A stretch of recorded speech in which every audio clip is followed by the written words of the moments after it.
Channel में आपका स्वागत है। बढ़ते कुछ खास खबरों की ओर। बिहार विधानसभा चुनाव लड़ने के लिए जन अधिकारी पार्टी के राष्ट्रीय अध्यक्ष पप्पू यादव ने सोमवार को प्रगतिशील लोकतांत्रिक गठबंधन बनाने की घोषणा कर दी। इस गठबंधन में भीम आर्मी के संस्थापक चंद्रशेखर आजाद की अध्यक्षता वाली आजाद समाज पार्टी, एमके फैजी के नेतृत्व वाली सोशल डेमोक्रेटिक पार्टी और बीपीएल मातंग की बहुजन मुक्ति पार्टी शामिल हैं।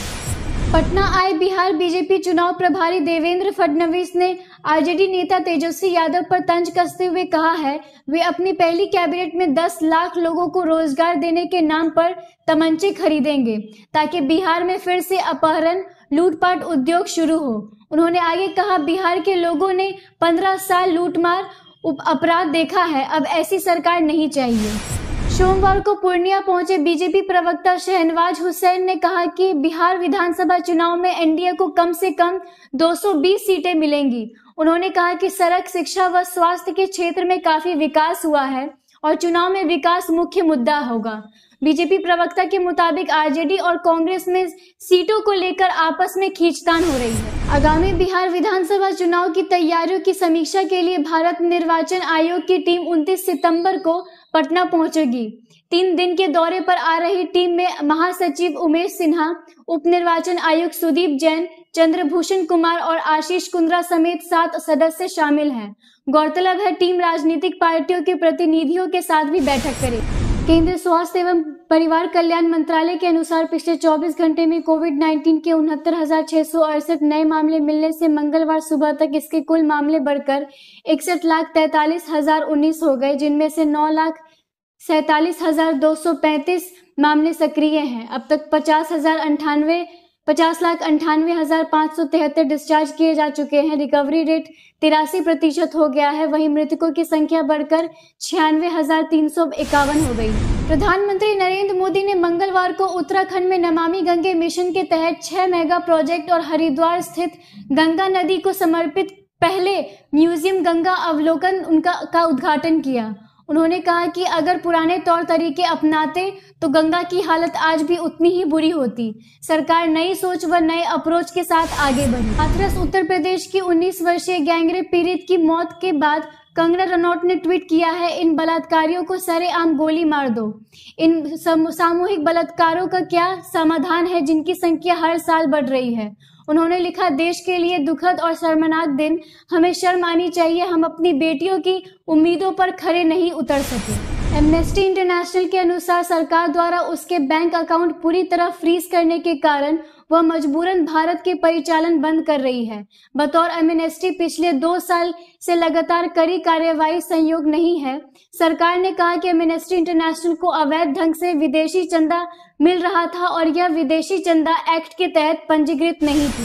भारतीय वायुसेना के प्रमुख air chief marshal RKS Bhadauria ने कहा कि चीन के साथ लगी उत्तरी सीमाओं पर न ही युद्ध की स्थिति है और न ही शांति की, बल्कि अशांत है। उन्होंने कहा कि अन्य विमानों के साथ राफेल के भारतीय वायुसेना में शामिल होने से इसकी व्यवहारिक और रणनीतिक क्षमता में पर्याप्त वृद्धि हुई है। सुशांत सिंह राजपूत मौत केस में एम्स की टीम ने सीबीआई को फॉरेंसिक रिपोर्ट सौंप दिए हैं।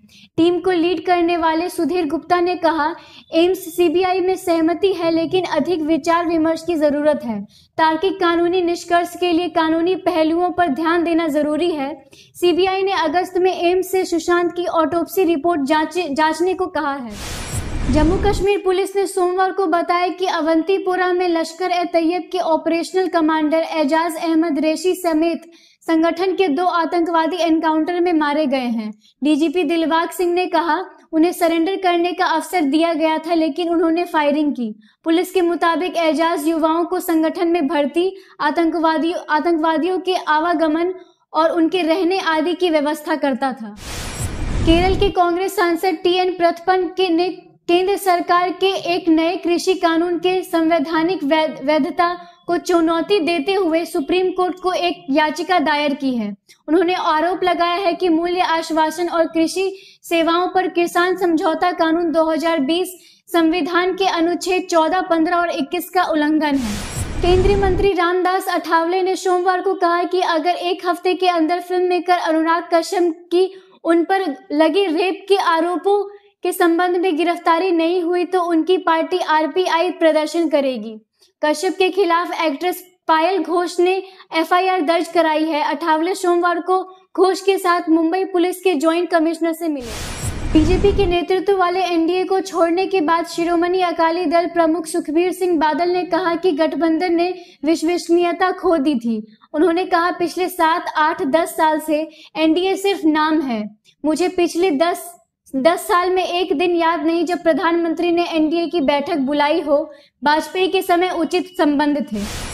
नए कृषि कानूनों के विरोध में पंजाब के कैप्टन अमरिंदर सिंह सोमवार को शहीद भगत सिंह नगर के खटकर कला में धरने पर बैठ गए। मुख्यमंत्री ने कहा, अधिकतर किसान छोटे सीमांत हैं, इन विधानों से गंभीर रूप से प्रभावित होंगे। हम किसानों के साथ हैं। मुख्यमंत्री ने कहा कि उनकी सरकार इन नई कानूनों के खिलाफ सुप्रीम कोर्ट जाएगी।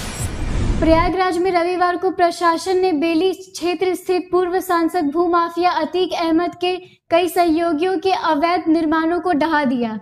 प्रयागराज विकास पदाधिकारी के जोनल ऑफिसर आलोक पांडे ने बताया कि अतीक के सहयोगी राशिद व अशरत के घर व लॉज अवैध तरीके से सरकारी जमीन पर बने थे, जिन्हें नियमों के तहत गिराया गया है। सोमवार को मुंबई इंडियंस और रॉयल चैलेंजर्स बैंगलोर के बीच मैच टाई होने के कारण सुपर ओवर तक गया, जिसमें आरसीबी ने जीत दर्ज की। सुपर ओवर में मुंबई इंडियंस द्वारा बनाए गए 7 रन के जवाब में आरसीबी ने 11 रन बना दिए। दरअसल आखिरी 30 गेंदों में मुंबई इंडियंस ने 89 रन बनाकर मैच टाई किया।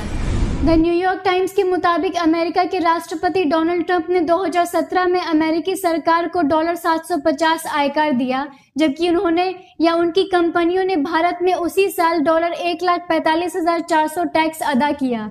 इसके अलावा ट्रंप या उनकी कंपनियों ने 2017 में पनामा में $15,598 और फिलीपींस में $1,56,824 टैक्स भरा।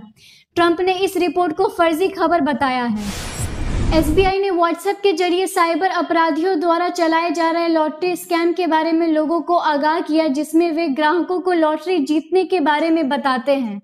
इसके बाद ग्राहकों को एसबीआई एग्जीक्यूटिव के वेश में मौजूद धोखेबाजों के से संपर्क करने को कहा जाता है, जो निजी या अकाउंट की जानकारी जुटाने का प्रयास करते हैं। नए कृषि कानूनों के खिलाफ प्रदर्शनरत किसानों से कांग्रेस नेता नवजोत सिंह सिद्धू ने कहा कि पंजाब की 60% आबादी कृषि क्षेत्र में कार्यरत है और अगर किसान बहुमत में है तो उन्हें चुनाव लड़ना चाहिए। उन्होंने कहा, आपकी आवाज विधानसभा में होगी तो वे आपके लिए बोलेंगे। अपनी ताकत पहचाने, राजनीतिक दलों को अपना शोषण न करने दें। आज भारतीय शेयर बाजार में मामूली गिरावट दर्ज की गई। सेंसेक्स 8 वही निफ्टी 5 अंक टूटा। आखिर में आज का इतिहास। आज ही के दिन 1885 में पहला इलेक्ट्रिक ट्रामवे इंग्लैंड में शुरू हुआ था। आज के लिए बस इतना ही। इसी के साथ मेरी वीडियो को लाइक और शेयर कर मेरी चैनल को सब्सक्राइब जरूर करें। जय हिंद।